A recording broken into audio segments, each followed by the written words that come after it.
నమస్తే జనతా న్యూస్ కు స్వాగతం. నా పేరు తరంగిణి. ముందుగా బులెటిన్ లో హెడ్లైన్స్ చూద్దాం.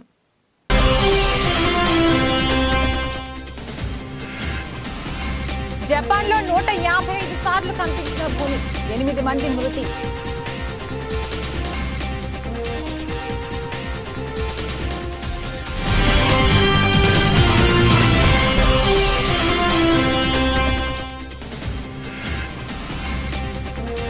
దేశంలో 4565కు పెరిగిన క్రియాశీల కేసులు. కొత్తగా 573 మందికి కోవిడ్ పాజిటివ్.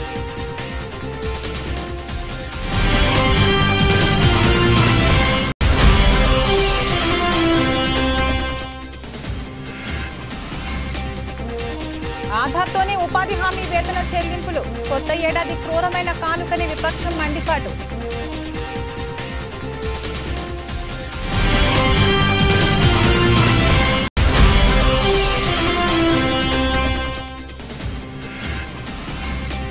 జనసేన పార్టీ వీర మహిళలు ఆగ్రహం. విశాఖలోని జీవీఎంసీ గాంధీ పార్క్ వద్ద నల్ల దుస్తులతో నిరసన.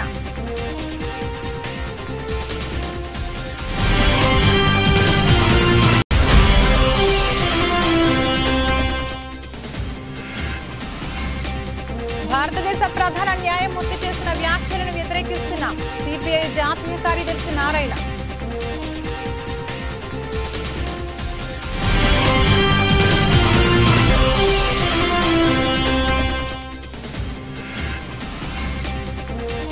ఆదిలాబాద్ పట్టణంలో ట్రాఫిక్ సమస్యతో ప్రజలు తీవ్ర ఇబ్బందులు. సమస్యను పరిష్కరించడానికి తన వంతు కృషి చేస్తా ఎమ్మెల్యే పాయల్ శంకర్. వరుస భూకంపాలతో జపాన్ వణికిపోతుంది. సోమవారం నుంచి ఇప్పటి వరకు 155 సార్లు భూమి కంపించిందని జపాన్ వాతావరణ శాఖ తెలిపింది. ఇందులో సోమవారం నాటి 7.6 తీవ్రతతో వచ్చిన భూకంపంతో పాటు 6 తీవ్రత నమోదైన భూకంపాలు కూడా ఉన్నాయని వెల్లడించింది. అయితే 3 అంతకంటే ఎక్కువ తీవ్రతతో నమోదైనవే అత్యధికంగా ఉన్నాయని చెప్పింది. మంగళవారం తెల్లవారుజామును కూడా 6 సార్లు శక్తివంతమైన ప్రకంపనలు వచ్చాయని పేర్కొంది. కాగా సెంట్రల్ జపాన్లో సోమవారం నాటి భారీ భూకంపం వల్ల 8 మంది మరణించారని అధికారులు తెలిపారు. సునామీ రావడంతో అలలు మీటర్ ఎత్తు వరకు ఎగిసిపడ్డాయని, దీంతో పలు ఇండ్లు ధ్వంసమయ్యాయని చెప్పారు. వాజిమా పట్టణంలో దాదాపు 30 భవనాలు కుప్పకూలాయి. విద్యుత్ సరఫరా నిలిచిపోవడంతో 32,700 మందికి పైగా నివాసితులు అంధకారంలోనే ఉండిపోయారని అధికారులు చెప్పారు. ఇషికావా తీరంలో అలలు విరుచుకుపడ్డాయి. భారత్లో కరోనా వైరస్ వ్యాప్తి కొనసాగుతోంది. తాజాగా 500కు పైనే కొత్త కేసులు నమోదయ్యాయి. కేంద్ర వైద్య ఆరోగ్య శాఖ వెల్లడించిన వివరాల ప్రకారం సోమవారం ఉదయం 8 గంటల నుంచి మంగళవారం ఉదయం 8 గంటల వరకు 24 గంటల వ్యవధిలో 573 కరోనా కేసులు బయటపడ్డాయి. తాజా కేసులతో కలిపి దేశంలో క్రియాశీల కేసుల సంఖ్య 4565కి పెరిగింది. ఇక నిన్న ఒక్కరోజే 2 మరణాలు నమోదయ్యాయి. హర్యానాలో 1, కర్ణాటకలో 1 ప్రాణాలు కోల్పోయారు. మహాత్మా గాంధీ జాతీయ గ్రామీణ ఉపాధి హామీ పథకం వేతన చెల్లింపులు ఈ ఏడాది జనవరి 1 నుంచి ఆధార్ ఆధారిత ఏబీపీఎస్ విధానంలో జరగనున్నాయి. గత ఏడాది జనవరి 30 నుంచే ఈ విధానాన్ని తప్పనిసరి చేసిన రాష్ట్ర ప్రభుత్వాలు తమ డేటాబేస్ ను బలోపేతం చేసుకునేందుకు 5 సార్లు పొడిగింపించారు. ఈ కొత్త విధానం ప్రకారం ఉపాధి హామీ పథకం కూలీల జాబ్ కార్డ్, బ్యాంకు ఖాతా ఆధార్తో అనుసంధానమై ఉండాలి. ఆధార్ సంఖ్యను వ్యక్తుల ఆర్థిక చిరునామాగా ఈ విధానం ఉపయోగిస్తుంది. దాంతోపాటు బ్యాంకు ఖాతా నేషనల్ పేమెంట్స్ కార్పొరేషన్ ఆఫ్ ఇండియాకు చెందిన మప్పర్తో అనుసంధానమై ఉండాలి. సంపూర్ణ మద్యపాన నిషేధం విధించిన తర్వాత ఎన్నికలకు వెళ్తా అన్న ముఖ్యమంత్రి జగన్మోహన్ రెడ్డి మాట తప్పారని జనసేన పార్టీ వీర మహిళలు ఆగ్రహం వ్యక్తం చేస్తున్నారు. ఈ సందర్భంగా విశాఖలోని జీవీఎంసీ గాంధీ పార్క్ వద్ద నల్ల దుస్తులతో నిరసన వ్యక్తం చేశారు. ఉత్తర నియోజకవర్గం సమన్వయకర్త ఉషారాణి మాట్లాడుతూ మద్యాన్ని ఆదాయ వనరుగా చూడనని చెప్పిన వ్యక్తి ఈ రోజు అదే ఆదాయంతో మరిన్ని అప్పులు తీసుకువచ్చి రాష్ట్రాన్ని మధ్య ఆంధ్రప్రదేశ్గా మారుస్తున్నారని మండిపడ్డారు. నవరత్నాలలో భాగంగా దశల వారీ మద్య నిషేధం అమలు చేసిన తర్వాతే ఎన్నికలకు వెళ్లాలని డిమాండ్ చేశారు. మరీ ముఖ్యంగా మహిళలు మీరు ఇచ్చినటువంటి ఏదైతే సంపూర్ణ మద్యపాన నిషేధాన్ని అమలు చేస్తాను, నేను సంపూర్ణ మద్యపాన నిషేధాన్ని అమలు చేయకపోతే మరలా 2024లో ఎలక్షన్కి రాను, మిమ్మల్ని ఓటు అడగను అని ఆ రోజు ఏదైతే ఆయన హామీ ఇచ్చి ఈరోజు ప్రజల్ని మభ్యపెట్టి మహిళల్ని ఓల్డ్ దండుకొని మద్యాన్ని ఆదాయ వనరుగా చేసుకుని ఈ రాష్ట్రాన్ని మధ్యాంధ్రప్రదేశ్గా చేసినటువంటి ఘనత ఏదైనా ఉంది అంటే అది ఒక జగన్మోహన్ రెడ్డి గారికి మాత్రమే దక్కుతుంది. మరి ఏదైతే ఇంకొక అడుగు ముందుకేసి మద్యాన్ని ఆదాయ వనరుగా చూడనని చెప్పినటువంటి వ్యక్తి మద్యాన్ని ఆదాయ వనరుగా చూసి మద్యం మీద వస్తున్నటువంటి ఆదాయం మీద మరలా ఇంకా అప్పులు తీసుకొస్తున్నారంటే ఈయన మద్యాన్ని ఏరులై పారిస్తున్నటువంటి వైన్ ఒకసారి అర్థం చేసుకోవాల్సినటువంటి పరిస్థితి. మరి వైన్ షాపుల దగ్గర టీచర్స్ ని, గవర్నమెంట్ స్కూల్ టీచర్స్, ఉపాధ్యాయులు, వాళ్ళ పిల్లల భవిత తీర్చిదిద్దే ఉపాధ్యాయుల్ని తీసుకెళ్లి వైన్ షాపుల దగ్గర నుంచే పెట్టాడు అంటే ఈయన మద్యాన్ని ఏ రకంగా మరి ప్రోత్సహిస్తున్నారన్న విషయాన్ని ఒకసారి ఆలోచించుకోవాల్సినటువంటి పరిస్థితి. రాష్ట్రంలో మరి వీళ్ళని నమ్మి అధికారంలోకి తీసుకొస్తే రాష్ట్రాన్ని నట్టేటి ముంచుతున్నటువంటి జగన్మోహన్ రెడ్డిని జనసేన పార్టీ వీర మహిళా విభాగం నుంచి ఒకటే అడుగుతున్నాం. మీరు ఏదైతే హామీ ఇచ్చారో, మీరు ఏదైతే సంపూర్ణ మద్యపాన నిషేధాన్ని అమలు చేయకుండా ఎలక్షన్ కి వెళ్ళనన్నారో, మీకెవ్వరికి కూడా ఓటు అడిగే అవకాశం లేదు. ఎట్టి పరిస్థితుల్లో మీరు ఇచ్చినటువంటి నవరత్నాల్లో హామీ అయినటువంటి సంపూర్ణ మద్యపాన నిషేధాన్ని అమలు చేసి తీరాల్సిందే. 138 మంది కల్తీ సారా తాగి ఈ రోజు చనిపోతే దానికి బాధ్యులు ఎవరు? ఓ పక్కన మరి కనీసం క్వాలిటీ కూడా మెయింటైన్ చేయకుండా ప్రభుత్వమే మద్యం షాపులు మెయింటైన్ చేసే విధంగా ఈ రోజు ఒక కిళ్ళి కొట్టుకెళ్తే, ఒక కిళ్ళి కొనుక్కుంటే ఆన్లైన్ లో డిజిటల్ పేమెంట్ చేయొచ్చు, కానీ మద్యానికి మాత్రం డబ్బులు మాత్రమే తీసుకుంటున్నారు. మీరు తీసుకున్నటువంటి డబ్బులు తాడేపల్లి ప్యాలెస్ కి పంపించి మరి ఏ రకంగా పక్కదారులు పట్టిస్తున్నారు అని జనసేన పార్టీ తరఫున అడుగుతున్నాం. ఖచ్చితంగా మీ ఇచ్చినటువంటి నవరత్నాల హామీ ఏవైతే ఉందో, మీరు నవ మోసాలు ఏవైతే ఉన్నాయో ప్రజలందరూ కూడా గమనిస్తున్నారు. మీరు ఇచ్చినటువంటి హామీని నెరవేర్చిన తర్వాత మాత్రమే ఎలక్షన్స్ కి వెళ్లాలని జనసేన పార్టీ తరఫున డిమాండ్ చేస్తారు. రాష్ట్రంలో ఆందోళనలు కొనసాగిస్తున్న అంగన్వాడీ, మున్సిపల్ కార్మికుల సమస్యలను పరిష్కరించాలంటూ విశాఖలో అఖిలపక్ష కార్మికులు, ప్రజా సంఘాలు నిరసనకు దిగాయి. ప్రభుత్వం తక్షణమే వారి సమస్యలపై స్పందించాలని కోరుతూ భారీ ర్యాలీ చేపట్టాయి. అనంతరం జీవీఎంసీ గాంధీ విగ్రహం వద్ద ధర్నా చేపట్టి ప్రభుత్వ తీరును ఎండగట్టారు. పనికి తగ్గ జీతాలు అందించాలని కోరుతున్న అంగన్వాడీల విషయంలో ప్రభుత్వం నిర్లక్ష్యంగా వ్యవహరిస్తోందని ప్రజా సంఘం నేత జగ్గు నాయుడు మండిపడ్డారు. మున్సిపల్ కార్మికుల సమస్యలను కూడా పరిష్కరించాలని సీఎం జగన్ వీరి సమస్యలపై తక్షణం స్పందించాలని ఈ సందర్భంగా ఆయన డిమాండ్ చేశారు. అంగన్వాడీ కార్మికులు, మున్సిపల్ కార్మికులు, సర్వ శిక్షణ అభియాన్ కార్మికులు సమ్మె పోరాటం చేస్తున్నారు.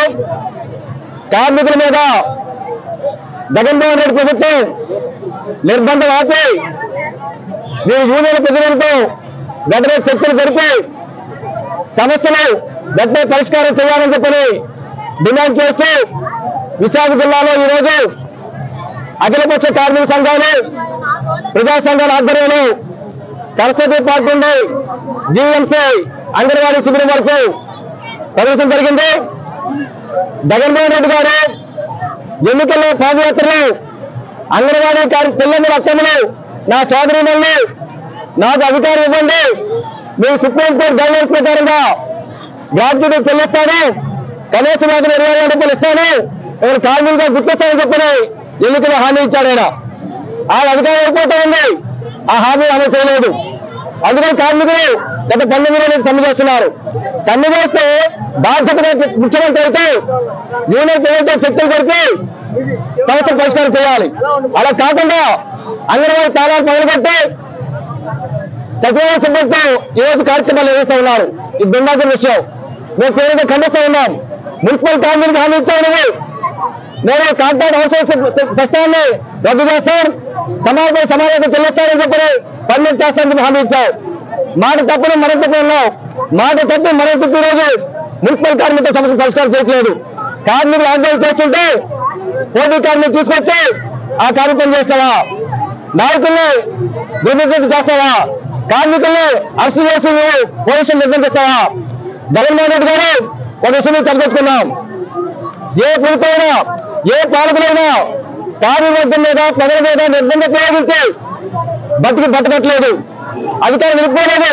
కాబట్టి ఈ నిర్బంధించడం మీరు ఆగిపోయి కార్మిక సమస్యలు పరిష్కారం చేయకపోతే ఖచ్చితంగా మీరు ప్రతిపక్షంలో కూర్చోవలసిన పరిస్థితి వస్తుందని చెప్పి మేము హెచ్చరించుకున్నాం. ఇప్పటివరకు మీరు వెంటనే స్పందించి ఈ కార్మిక సమస్యలను పరిష్కారం చేయాలి. ఈ కార్మికులు అంగన్వాడీ కార్మికులు, మున్సిపల్ కార్మికులు, సరస్వతి కార్మికులు విడివిడిగా లేరు. జిల్లాలో అన్ని కార్మిక సంఘాలు, ప్రజా సంఘాలు మీ వెన్నట్టు ఉన్నాయని తెలియడం కోసం సంఘీభావ కార్యక్రమాన్ని నిర్వహిస్తున్నాం. మీరు వెంటనే సమస్య పరిష్కారం చేయాలని చెప్పి మీరు డిమాండ్ చేస్తా ఉన్నాం. నూతన సంవత్సరం వేళ ఆలయాలు భక్తులతో కిటకిటలాడాయి. విశాఖలోని ఆశీల్ మెట్ట సంపత్ వినాయగర్ ఆలయంలో తెల్లవారుజాము నుంచే భక్తులు పెద్ద సంఖ్యలో చేరుకుని ప్రత్యేక పూజలు నిర్వహించారు. ఈ నూతన సంవత్సరంలో కుటుంబ సభ్యులతో సుఖ సంతోషాలతో ఉండాలని దేవుడికి ప్రార్థించారు. ఈ సందర్భంగా నూతనంగా వాహనాలు కొనుగోలు చేసిన వారి వాహనాలతో ఆ ప్రాంతం రద్దీగా మారింది. భక్తులు అధిక సంఖ్యలో రావడంతో దేవాదాయ శాఖ అధికారులు అందుకు తగ్గ ఏర్పాట్లు అన్నీ చేసి దర్శనానంతరం భక్తులకు ఉచితంగా ప్రసాదాలను పంపిణీ చేశారు.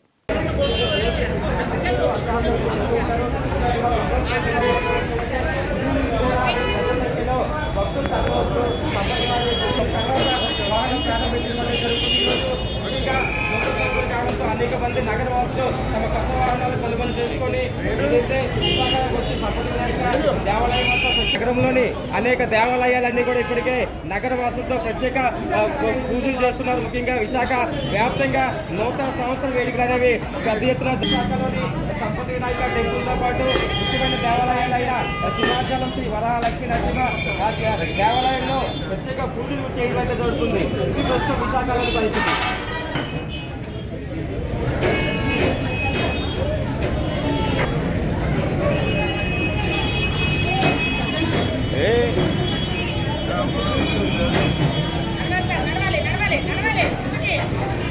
భారతదేశ ప్రధాన న్యాయమూర్తి చేసిన వ్యాఖ్యలను వ్యతిరేకిస్తున్నామని సిపిఐ జాతీయ కార్యదర్శి నారాయణ అన్నారు. భారత ప్రధాన న్యాయమూర్తి గారు నిన్న ఒక ప్రకటన చేశారు. దాన్ని మేము విభేదిస్తా ఉన్నాం.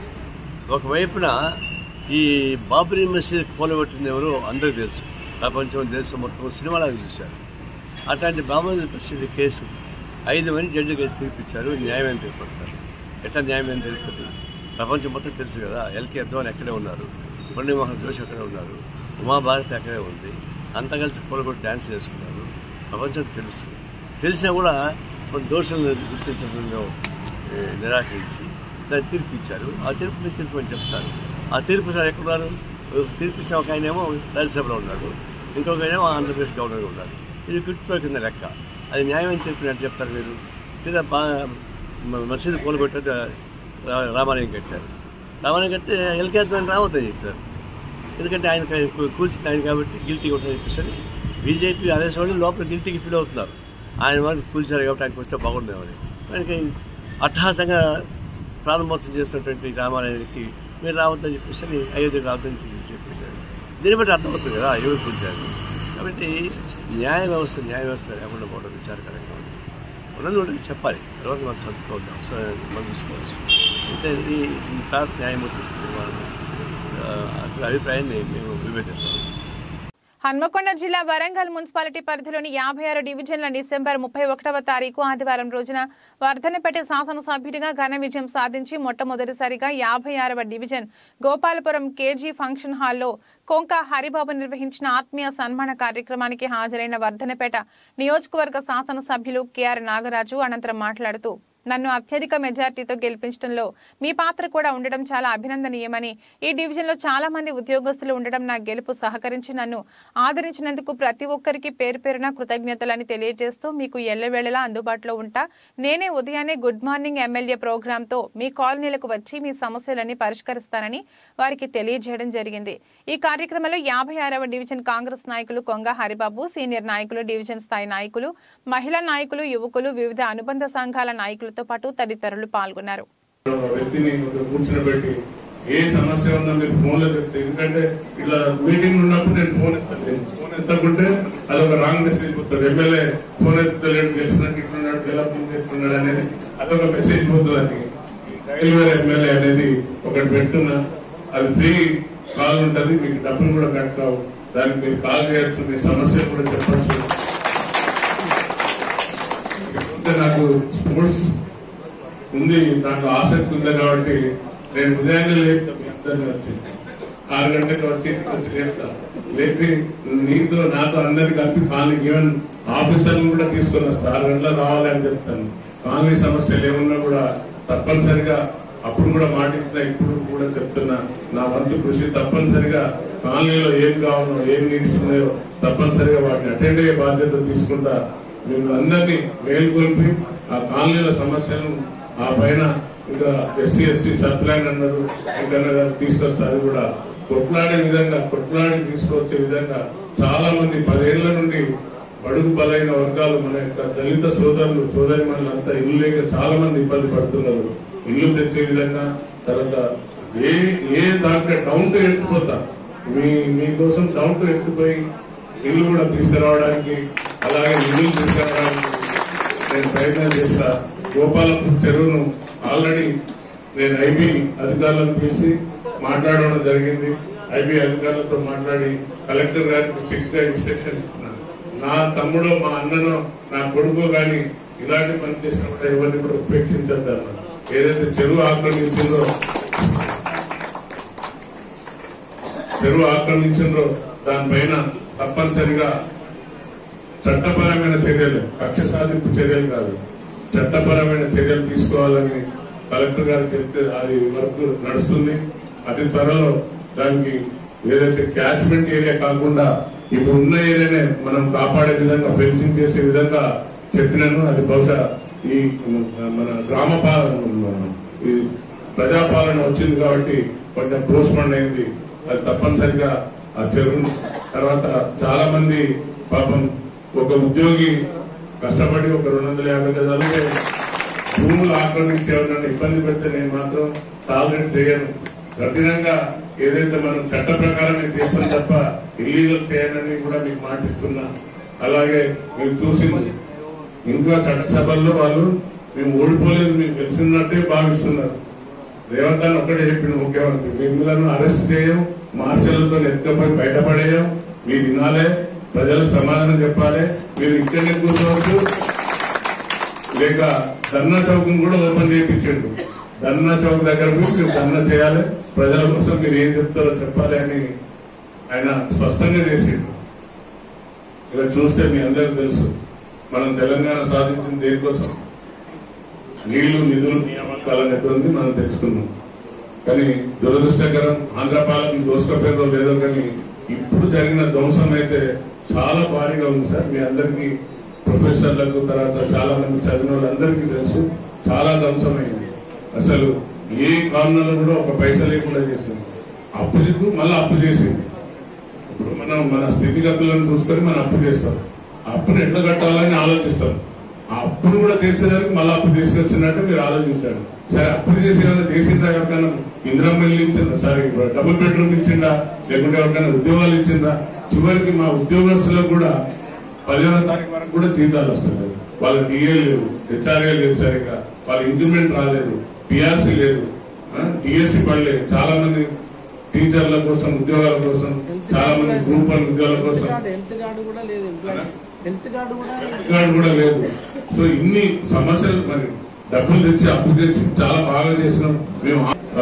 తప్పనిసరిగా వారిని కూడా ఆదుకునే హక్కు మనకు ఉంది అన్న మందం వేసుకోమని వచ్చిందా.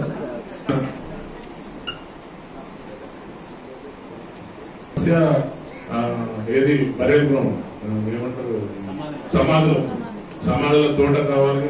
తర్వాత ఏదైతే కాలనీ పిలుస్తారు, కాలనీ కమిటీ పెద్దలు ఎవరైతే వచ్చిందో వాళ్ళ సార్కి ఒకసారి కలిసి వారు పుస్తకం కూర్చోబెట్టి సన్మానం చేయవలసిందిగా కోరుతున్నాను. మొదటగా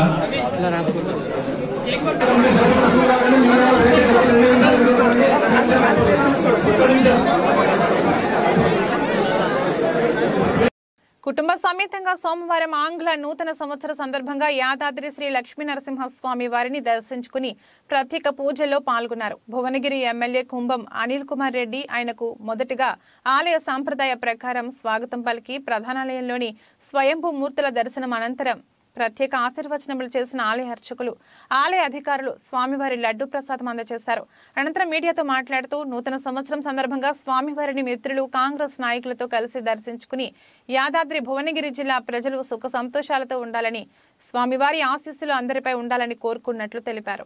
సంక్షేమం, అభివృద్ధి సమపాళలో ఉండాలని, కాంగ్రెస్ ఈ నూతన ప్రభుత్వం ముఖ్యమంత్రి రేవంత్ రెడ్డి నాయకత్వంలో సంక్షేమ ఫలాలు అందరికీ అందాలని స్వామివారిని కోరుకున్నట్లు తెలిపారు. నమస్కారం. ఈరోజు ఇక్కడ యాదాద్రి శ్రీ లక్ష్మీ నరసింహస్వామి దర్శనం కుటుంబ సమేతంగా మా మిత్రులు, సహచరులు, కాంగ్రెస్ నాయకులం అందరం కూడా ఇక్కడ దర్శనం చేసుకున్నాం. ఆ స్వామివారి ఆశీస్సులు తీసుకున్నాం.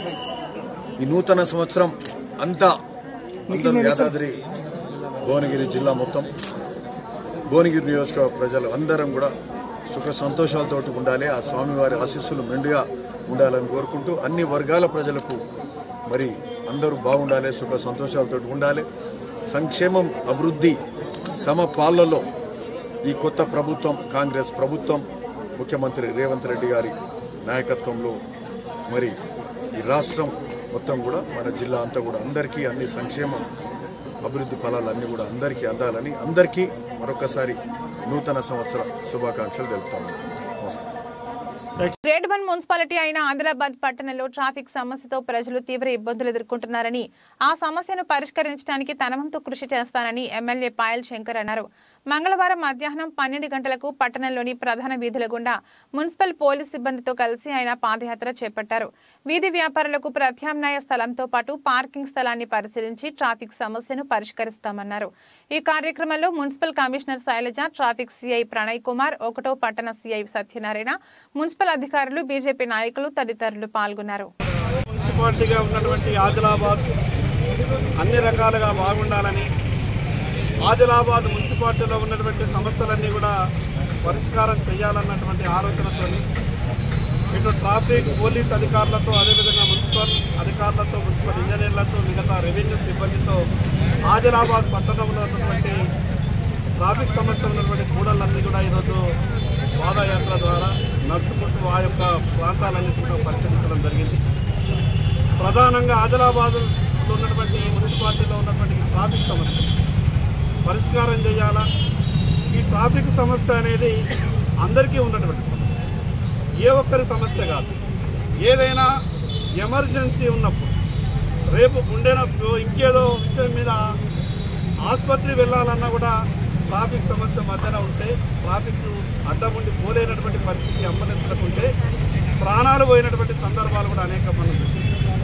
అందుకే ఇక్కడ ఉన్నటువంటి ట్రాఫిక్ సమస్యను నియంత్రించాలని, అదేవిధంగా ఎవరైతే రోడ్ల మీద చిరు వ్యాపారస్తులు ఉన్నారో వాళ్ళకు కూడా ప్రత్యామ్నాయం ఏ రకంగా చేస్తే బాగుంటుందో అని అధికారులందరితోనే ఒక తొందరలోనే ఒక సమన్వయ సమావేశం ఏర్పాటు చేసుకొని ఆ రకంగా ఉన్నటువంటి వీధి వ్యాపారస్తులు ఎందరున్నారు వాళ్ళకు ప్రత్యామ్నాయ ఏర్పాట్లు ఏం చేస్తే బాగుంటుంది, ఆదిలాబాద్ మున్సిపాలిటీలో ఉన్నటువంటి ప్రభుత్వ స్థలాలు ఆధీనంలో ఎన్ని ఉన్నాయి, వాటిని పార్కింగ్ కొరకు ఏ రకంగా ఉపయోగించగలుగుతాం, ఇవన్నింటినీ కూడా అధికారులతో, అదేవిధంగా మున్సిపల్ సమావేశంలో కూడా త్వరలోనే ఒక ప్రత్యేకమైనటువంటి సమావేశాన్ని ఏర్పాటు చేసి ఆ యొక్క సమావేశంలో కూడా చర్చించే విధంగా ప్రయత్నం చేస్తాం. నూతన సంవత్సరానికి రూపాయి నష్టాలతోనే స్వాగతం పలికింది. ఫారెక్స్ మార్కెట్లో డాలర్తో పోల్చితే రూపీ మారకం విలువ సోమవారం మరో 5 పైసలు క్షీణించింది.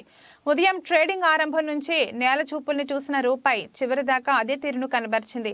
ఈ క్రమంలోనే 83.21 వద్ద ముగిసింది. దేశీయ స్టాక్ మార్కెట్లు స్వల్ప లాభాలతోనే సరిపెట్టడం, దిగుమతిదారుల నుంచి డాలర్లకు డిమాండ్ పెరగడం రూపీ వాల్యూని దిగజార్చిందంటూ ట్రేడింగ్ సరళిని ఫారెక్స్ ట్రేడర్లు విశ్లేషిస్తున్నారు. గత ఏడాదికి ట్రేడింగ్ చివరి రోజైన శుక్రవారం రూపాయి మారకం విలువ 4 పైసలు కోలుకుని 83.16 వద్ద స్థిరపడిన విషయం తెలిసిందే. అయితే సోమవారం ఆ లాభాలు కాస్త ఆవిరైపోయాయి. భారతీయ క్యాపిటల్ మార్కెట్ల నుంచి విదేశీ సంస్థాగత మదుపరులు FII సోమవారం 855.80 కోట్ల విలువైన షేర్లను అమ్మేసుకున్నారు. ఇది కూడా రూపీని ప్రభావితం చేస్తుందన్న అభిప్రాయాలు గట్టిగా వినిపిస్తున్నాయి. స్వదేశంలో ఆస్ట్రేలియాతో జరుగుతున్న వన్డే సిరీస్ ను ఇప్పటికే కోల్పోయిన భారత మహిళల జట్టు ఇక చివరి మ్యాచ్లోనైనా నెగ్గి పోరాట పటిమ కనబర్చాలని చూస్తుంది. తొలి మ్యాచ్లో కంగారులకు పోటీనివ్వలేకపోయిన హర్మన్ ప్రీత్ బృందం రెండో వన్డేలో విజయానికి చేరువగా వచ్చి విఫలమైంది. రిచా ఘోష్, జెమిమా రోడ్రిగ్స్ రాణించిన కీలక సమయంలో కెప్టెన్ హర్మన్ ప్రీత్ కౌర్ స్థాయికి తగ్గ ప్రదర్శన చేయలేకపోవడంతో టీమిండియాకు పరాజయం తప్పలేదు. ఇప్పుడు ఆ లోపాలను సరిదిద్దుకుని సమిష్టిగా సత్తా చాటాలని మేనేజ్మెంట్ కోరుకుంటుంది. మరోవైపు 3 మ్యాచ్ల సిరీస్ ను ఇప్పటికే 2-0తో కైవసం చేసుకున్న ఆస్ట్రేలియా క్లీన్ స్వీప్ పై కన్నేసింది. స్టార్ ప్లేయర్లతో నిండి ఉన్న కంగారులను అడ్డుకోవాలంటే మన అమ్మాయిలు శక్తికి మించి పోరాడాల్సిందే. స్టార్ ఓపెనర్ స్మృతి మంథన, యస్తికా భాటియా, జెమిమా, రిచా, హర్మన్, దీప్తి శర్మ, పూజా వసర్తార్కర్ సమిష్టిగా సత్తా చాటాల్సిన అవసరం ఉంది. ఇక టెస్టు ఫార్మాట్లో ఇంగ్లాండ్, ఆస్ట్రేలియాను వణికించిన మన బౌలర్లు పరిమిత ఓవర్ల క్రికెట్లో ఆ స్థాయి ప్రభావం చూపలేకపోతున్నారు. ఫీల్డింగ్ కూడా మెరుగుపడాల్సి ఉంది. మహేష్ బాబు తాజా చిత్రం గుంటూరు కారం సంక్రాంతి కానుకగా ఈ నెల 12న ప్రేక్షకుల ముందుకు రాబోతుంది. ఈ సినిమా తర్వాత ఆయన రాజమౌళి దర్శకత్వంలో నటించబోతున్న విషయం తెలిసిందే. ఆఫ్రికా అడవుల నేపథ్యంలో యూనివర్సల్ అడ్వెంచర్ కథాంశంతో దర్శకుడు రాజమౌళి ఈ సినిమాకు సన్నాహాలు చేస్తున్నారు. పాన్ వరల్డ్ సినిమాగా హాలీవుడ్ సాంకేతిక నిపుణులను భాగస్వామ్యం చేస్తూ ఈ చిత్రాన్ని తెరకెక్కించబోతున్నారు. రాజమౌళి తండ్రి రచయిత విజేంద్ర ప్రసాద్ కథనందిస్తున్నారు. ప్రస్తుతం పూర్వ నిర్మాణ కార్యక్రమాలు జరుగుతున్నాయి. ఈ సినిమా ఎప్పుడు సెట్స్ మీదకు వెళ్తుందోనని అభిమానులు ఆసక్తిగా ఎదురుచూస్తున్నారు. తాజా సమాచారం ప్రకారం మార్చిలో పూజా కార్యక్రమాలతో ఈ సినిమాలు లాంఛనంగా ప్రారంభించబోతున్నారని తెలిసింది. బులెటిన్ ముగించే ముందు హెడ్లైన్స్ మరొకసారి.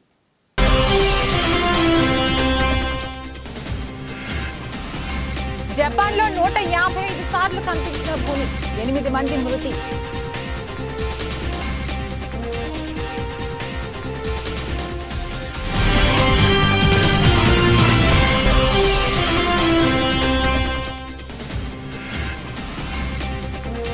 దేశంలో 4565కు పెరిగిన క్రియాశీల కేసులు. కొత్తగా 573 మందికి కోవిడ్ పాజిటివ్.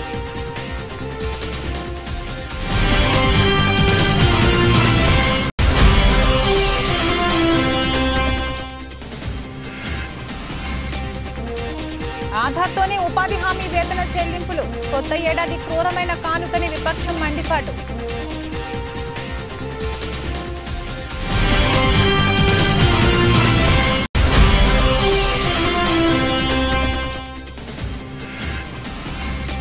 జనసేన పార్టీ వీర మహిళలు ఆగ్రహం. విశాఖలోని జీవీఎంసీ గాంధీ పార్క్ వద్ద నల్ల దుస్తులతో నిరసన.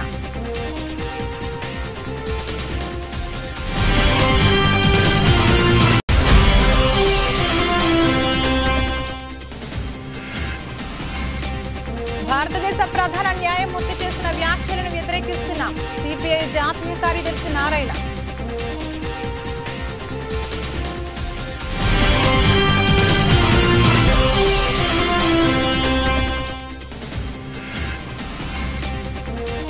ఆదిలాబాద్ పట్టణంలో ట్రాఫిక్ సమస్యతో ప్రజలు తీవ్ర ఇబ్బందులు. సమస్యను పరిష్కరించడానికి తన వంతు కృషి చేస్తా ఎమ్మెల్యే పాయల్ శంకర్.